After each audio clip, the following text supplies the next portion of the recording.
तो हमारे भाई कुछ बहुत परेशान रहते हैं, क्यों? क्योंकि वो एडिक्शन में फंस चुके हैं इस ख़राब चीज़ के।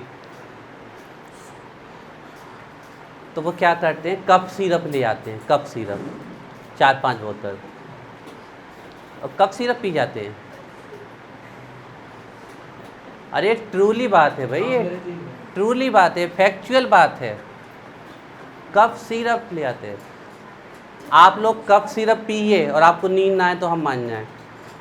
कफ सिरप पीने के बाद नींद आती है, रीजन क्या होता है? उसमें सॉल्वेंट कौन होता है? Ethyl alcohol. कफ सिरप को स्मेल करिए आप, आपको पता चल जाएगा उसमें क्या होता है। इसमें एथिल अल्कोहल सॉल्वेंट होता है। किसको आती तो है, पहले नहीं रहते बेचारे, उनको उठाना पड़ता है, रहते होते डल जाए। नहीं, अपन तो हंस रहे, लेकिन उनकी ज़िंदगी बेटा बर्बाद हो रही है लिखकर, बहुत मुश्किल। एज अ सॉल्वेंट, बहुत कमाल का सॉल्वेंट है। As a solvent for many medicines.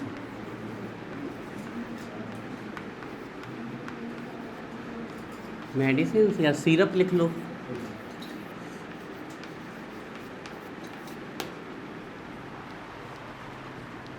Addiction है, विल पावर से और फैमिली के प्यार से और थोड़ी दवाइयों की हेल्प से छूटा जा सकता है। तो चलो, ये एक ही मुझे बताया था जितू ने, जो हमने लिख दिया। अब एक शिक्षा ने बताया था, वो वाला लिखेंगे हम। भैया जैसे कभी पेट्रोल वेट्रोल ख़त्म हो जाए और आसपास पेट्रोल की दुकान ना हो और ये वाली मिल जाए, डाल रही हो, गाड़ी चल जाए, बिल्कुल वही स्पीड से चलेगी जैसे पेट्रोल से चलती है। बच्चे देखियो कि जैसी आग लगे खून जाने, आग लग सकती है, वैसे लगती नहीं है, लेकिन इसका कंबस्टेबल कंट्रोल नहीं है, बिल्कुल फटाकेदार गाड़ी चलेगी, बिल्कुल वैसी पेट्रोल से चलती है जैसे। अब हमने माइलेज थोड़ी चेक करूँ, चल जाएगी वैसे है। तो ये आपको हमने बताया है, कभी अपने मतलब ऐसा हो गया तो।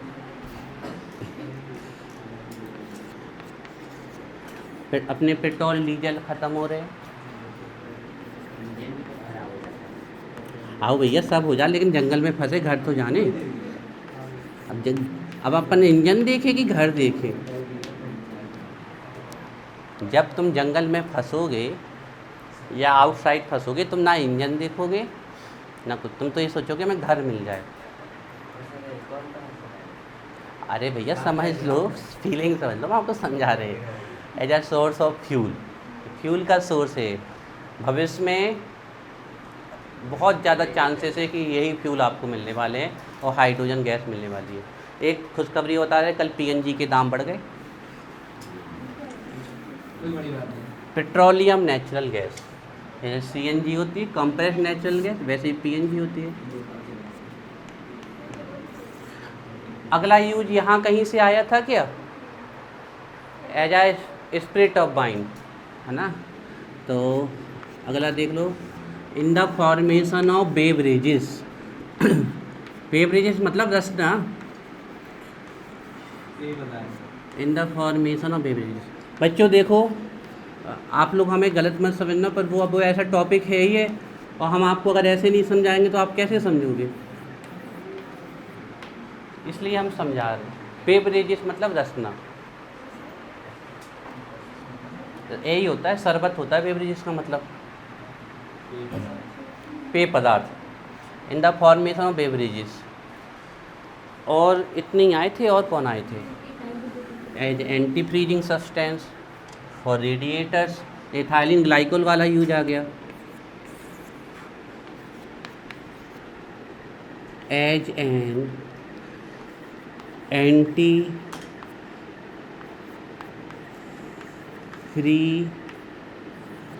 जिंक सब्सटेंस, हमें इसके कोई भी यूज याद थोड़ी थे, वो तो आप लोगों ने हेल्प कर दी तो हम लिखते रहे। बॉडी को वार्म, हाँ वार्म करता है तो वही उसमें बेवरेजेस में आ गया वो।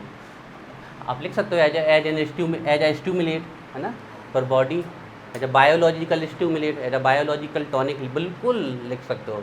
As an anti freezing substance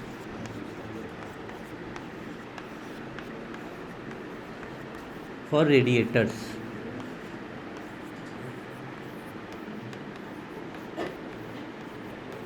और बताओ, चलो अब इस लाइन से देखो, इस लाइन के तो 4 हो गए, 4 लोगों ने 4 बता दिए। अब इस लाइन से बताओ।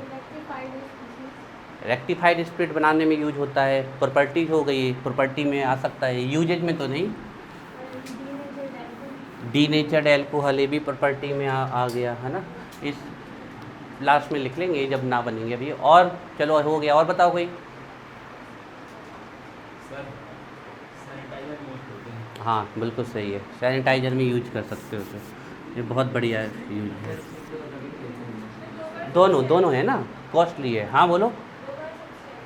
As an anti freezing substance for radiators, बिल्कुल बोलो। एज एन एंटीसेप्टिक, बहुत बढ़िया यूज, बहुत बढ़िया। लेकिन बच्चों थोड़ा महंगा है। एज एन एंटीसेप्टिक, नहीं तो रबिंग एल्कोहल से काम चलता है। एंटीसेप्टिक और डिसइंफेक्टेंट में क्या फ़र्क होता है? एंटीसेप्टिक लो कंसंट्रेशन में होते हैं, यूज कैन लिविंग टिश्यू, और डिसइंफेक्टेड ड्रेन्स में, फ्लोर में यूज किए जाते हैं हाई कंसंट्रेशन। चैप्टर हट गया बच्चों, नहीं तो बहुत मज़ा आ जाता पढ़ने में, केमिस्ट्री इन डेली लाइफ। आप लोग कम से कम 5% डॉक्टर बन जाते उसमें, मेडिसिन के बारे में बहुत नॉलेज आ जाती। बहुत मज़ेदार चैप्टर है, उसमें आप आर्टिफिशियल शुगर जान जाते, प्रिजर्वेटिव जान जाते, क्लींसिंग एक्शन ऑफ सोप जान जाते, सोप कैसे वर्क करता है, डिटर्जेंट कैसे वर्क करता है। चलो तो इस लाइन से आ गए, एक तो पीछे की लाइन से लगाओ दिमाग। पीछे की लाइन कुछ भी इस अपन ने इस जर्नी में पढ़ा है, वो तो हो गया, पहले ही लिखा था।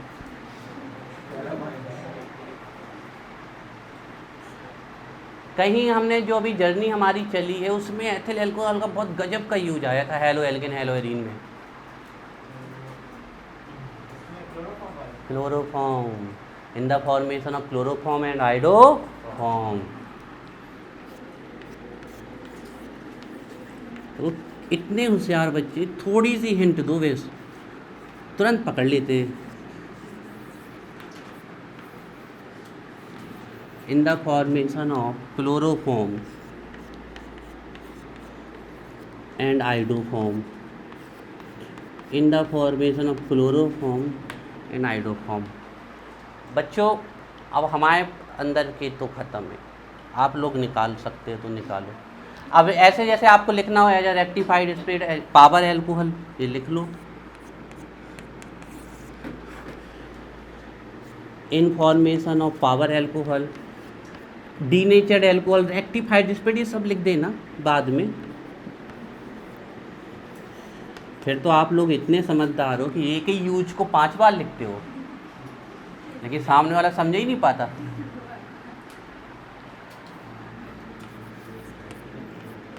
एल्कोहल, जब पेट्रोल में आप एल्कोहल मिला देते हो किसी सॉल्वेंट की प्रेजेंस में, गुड सॉल्वेंट की प्रेजेंस में, तो वो पेट्रोल क्या होता है, ज़्यादा पावर जनरेट करने लगता है, क्योंकि एल्कोहल की, उसको बोलते हैं पावर एल्कोहल। इसी चैप्टर में अभी लिखवाएंगे हम power alcohol, information of power alcohol.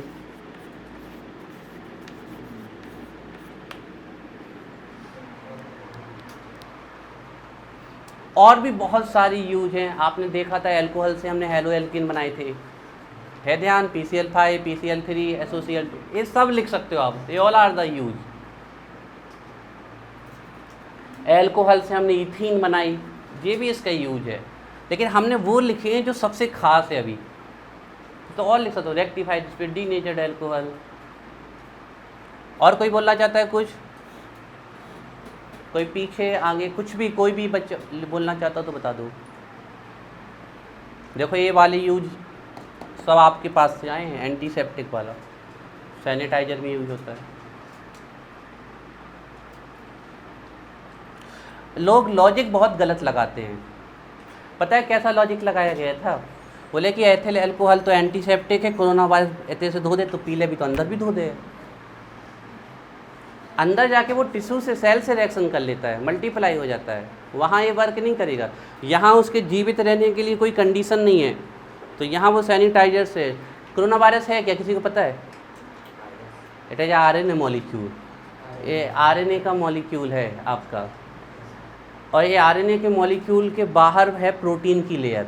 साबुन या सैनिटाइजर के कांटेक्ट में आने पर ये इसकी जो ऊपर की प्रोटीन की लेयर होती है वो डिस्ट्रॉय हो जाती है और आरएनए बाहर आ जाता है, कोरोना वायरस ख़त्म।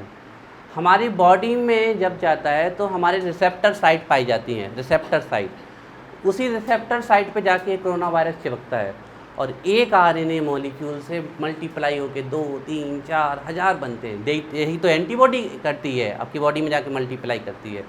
तो ये वाली सेना मजबूत हो गई तो आप बीमार पड़ जाओगे, और आपकी एंटीबॉडी वाली सेना मजबूत हो गई तो ये ख़त्म हो जाएगा। चलो हो गए। चलो कोई डाउट हो पूछ लो, अगला टॉपिक स्टार्ट कर रहे हैं।